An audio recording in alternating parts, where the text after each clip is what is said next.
जो पैशनवादी होते हैं, अब इनके ऊपर कोई बाहर से तो आ नहीं रहा चढ़ने, तो इनको एक आंतरिक झूठ बोलने का लाइसेंस मिल जाता है।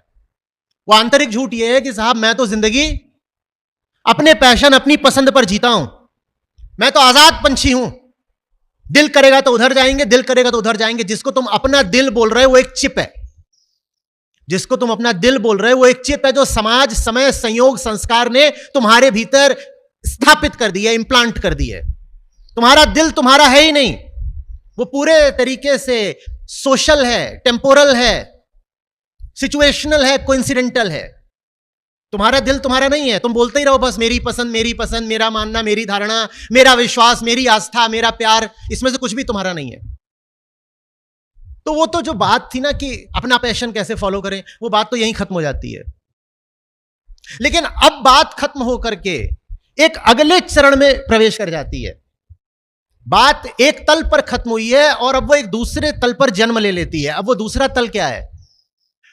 तो क्या इनके अलावा जीने का और कोई तरीका नहीं है? यह है प्रकट प्रेशर की लाइफ, जहां आपके ऊपर जो दबाव है और जो बंधन है वो प्रकट है, प्रत्यक्ष है। और यह है अप्रकट, परोक्ष, इनडायरेक्ट, प्रच्छन्न प्रेशर की लाइफ, जिसको आप बोलते हो पैशन की लाइफ। यहां मैं क्या हूं? यहां मैं एक डायरेक्ट प्रिजनर हूं। और यहां मैं क्या हूं? प्रिजनर यहां भी हूं पर इनडायरेक्टली हूं। यहां मेरे ऊपर डायरेक्ट प्रेशर है, यहां मेरे ऊपर इनडायरेक्ट प्रेशर है।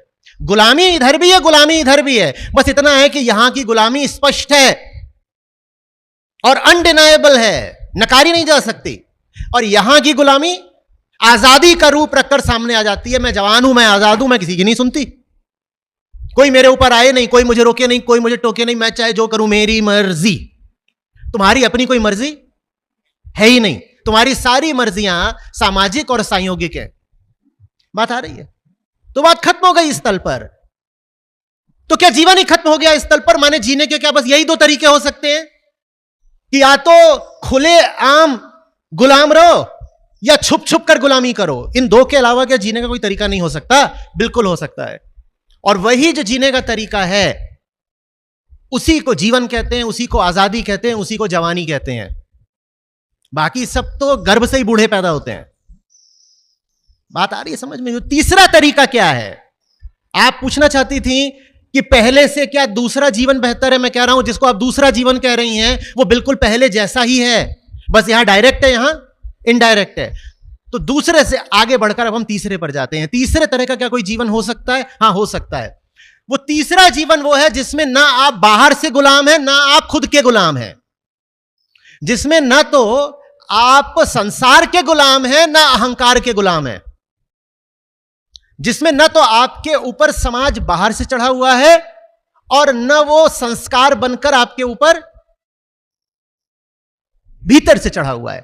देखो, बाहर वाले आपके ऊपर दो तरह से शासन करते हैं। एक तो यह कि बाहर से ही शासन कर लें, आपकी कनपट्टी पर रख दी बंदूक, जो तुमसे कहा जा रहा है वो करो, इसे कहते हैं बाहर से शासन करना। कनपट्टी पर बंदूक रख दी या कि आपको लालच दिखा दिया बाहर से, ये होता है आप पर बाहर से शासन करना। और दूसरा होता है कि बाहर से तो आपको आजाद छोड़ दिया पर आपके भीतर घुस करके आप पर भीतर से शासन कर रहे हैं। हमें ये दोनों ही संभावनाएं नहीं चाहिए, हम इन्हें खारिज करते हैं। हम एक तीसरी संभावना से प्यार करते हैं, और तीसरी संभावना है ना मैं बाहर से गुलाम रहूंगा ना भीतर से। और इन दोनों में ज्यादा खतरनाक गुलामी कौन सी है? बाहर वाली या भीतर वाली? बोलो, बाहर वाली या भीतर वाली? बाहर से तो गुलाम नहीं ही रहूंगा भाई, आजाद देश है और बड़ा खूबसूरत संविधान है और तमाम तरह के हमको अधिकार मिले हुए हैं, तो बाहर से तो वैसे भी कोई हम पर राज कर ही नहीं सकता। आप एडल्ट्स हैं, कानूनन किसी को हक नहीं कि वो आप पर बाहर से शासन करे। लेकिन संविधान आपको नहीं रोक सकता आपका अपना ही गुलाम बन जाने से। संविधान इतना तो कर सकता है कि दूसरे आपका शोषण ना करें। यह संविधान तय कर देता है कि दूसरा आपका शोषण नहीं कर सकता, पर आप खुद ही अपना शोषण ना करें, संविधान यह नहीं तय कर सकता। आप खुद ही अपना शोषण करने को उतारू हो तो संविधान बेचारा क्या करेगा? हम इन दोनों ही बातों को खारिज करते हैं। हम वो व्यक्ति बनना चाहते हैं जो खुद को इतना जानता है कि अगर अपने भीतर किसी अपरिचित को, शोषक को बैठे देखता है तो पकड़ लेता है, कहता है ये मैं नहीं हूं।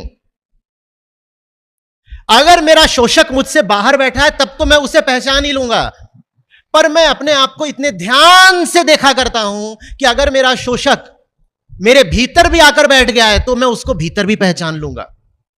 मेरी आंखें सिर्फ दुनिया को ही नहीं देखती कि कौन मेरा दुश्मन, कौन मेरा दोस्त, कौन आ रहा है मुझ पर कब्जा करने के लिए। मेरी आंखें सिर्फ दुनिया को ही नहीं देख रही हैं, मेरी आंखें दर्पण भी देख रही हैं। और जब मेरी आंखें दर्पण को देखती हैं तो उसमें वो ये देख लेती हैं कि कहीं मेरा शोषक, मेरा दुश्मन मेरे भीतर ही तो नहीं बैठा हुआ है। और जब आप बाहर और भीतर दोनों तरफ से आजाद हो जाते हो तब आपसे स्वतः स्फूर्त सही कर्म उठता है, फूटता है। अब उसको नियंत्रित नहीं करा जा सकता, रोका नहीं जा सकता। और तब आप ये सवाल पूछना भूल जाते हो कि अब मेरी रोजी रोटी कैसे चलेगी, लाइवलीहुड का क्या होगा।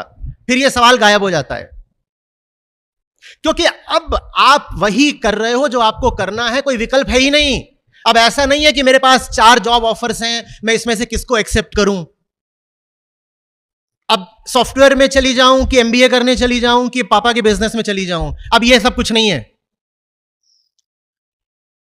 अब भीतर स्पष्टता इतनी है, आईने को हमने इतने अनुशासन के साथ देखा है और इतनी ईमानदारी के साथ कि 5-10 तरह के विकल्प हमें उठते ही नहीं। अब क्लैरिटी है, निर्विकल्पता है, चॉइसलेसनेस है। एक काम है और वो होकर रहेगा। क्या वो काम करते समय हमने ये पहले से तय करा था, गणना करी थी, कैलकुलेट करा था कि इसमें पैसे कितने मिलेंगे, करियर सक्सेस कितनी मिलेगी? नहीं करा था। तो इसका क्या मतलब है कि सही काम करने में करियर खराब हो जाएगा, भूखे मरोगे, गरीब जियोगे? नहीं, बिल्कुल भी नहीं। क्योंकि जो सही काम होता है उसके साथ 2 चीजें जुड़ जाती हैं। पहला, उसमें आप प्राण से उतरते हो तो एक्सीलेंस उसमें आती ही आती है, क्योंकि अब वो काम आत्मिक है, वास्तव में आपका अपना है। और दूसरी बात, चूंकि वो काम अब स्वार्थ केंद्रित नहीं है, आत्मिक तो है पर स्वार्थ से नहीं आ रहा है, तो इसीलिए उसकी एक जनरल वैल्यू भी होती है, उसकी एक सोशल वैल्यू भी होती है। कोई काम आप सिर्फ अपने लिए करो तो उसके लिए कोई आपको पैसे क्यों देगा? मैं ये पानी पी रहा हूं, ये कर्म था, इस कर्म के आप मुझे पैसे नहीं देंगे क्योंकि ये काम मैंने सिर्फ अपने लिए करा है। पर जो काम पूरे तरीके से आंतरिक आजादी के साथ करा जाता है वो दूसरों के भी काम आता है और दूसरों को आजादी का संदेश दे जाता है, तो उसके लिए दूसरे आपको इतना पैसा सहर्ष दे देंगे कि आपकी जिंदगी मजे में चलती रहे, आपको पैसों की कमी नहीं पड़ेगी। और मैं आपको यह आश्वासन नहीं दे रहा हूं कि आप करोड़पति हो जाएंगे, पर फिर जो आत्मिक जीवन जीता है, करोड़पति होना उसका मंसूबा होता भी नहीं है। ऐसा नहीं कि करोड़पति हो नहीं सकता, पर लक्ष्य बनाकर करोड़पति नहीं होता। वो हो गया तो हो गया, नहीं हुआ तो नहीं हुआ। हां, एक चीज पक्की है, भूखे नहीं मरोगे। जो सही जिंदगी जी रहा है, the truthful life, the authentic life, वो इस डर के पार निकल जाता है कि उसको रोटी के लाले पड़ जाएंगे, और रोटी के लाले उसको कभी पड़ते भी नहीं है। तो ये जो मिडिल क्लास फियर आपके भीतर बैठाया जाता है ना कि अरे तू क्या करेगी, बेरोजगार रह जाएगी, दुनिया में सबसे पीछे रह जाएगी, खाने पहनने को भी नहीं होगा तेरे पास, ये झूठी बात है। और इसी झूठी बात को न मानने को श्रद्धा कहते हैं। श्रद्धा का मतलब ही यही होता है कि अगर सही और सच्चा जीवन जी रही हूं तो भूखी नहीं मरने वाली। क्या होगा, कैसे होगा, हमें पता नहीं, पर कुछ हो जाएगा। पैदा हुए हैं तो प्रकृति ने यह शर्त थोड़ी रखी थी कि पैदा हुए हो तो नकली जिंदगी जियोगे तभी जी पाओगे। पैदा हुए हैं, सच्ची जिंदगी जिएंगे, कुछ ना कुछ इंतजाम हो जाएगा, जैसे पैदा हुए थे वैसे ही जी भी लेंगे। और अगर नकली जिंदगी जीकर ही जीवन काटा जा सकता है तो इसका मतलब यह है कि जन्म लेने की शर्त ही यही है कि गुलामी में जियो और नकली होकर के जियो, नहीं तो जियो ही मत। ऐसी कोई शर्त हो नहीं सकती, है भी तो हम मानने से इनकार करते हैं।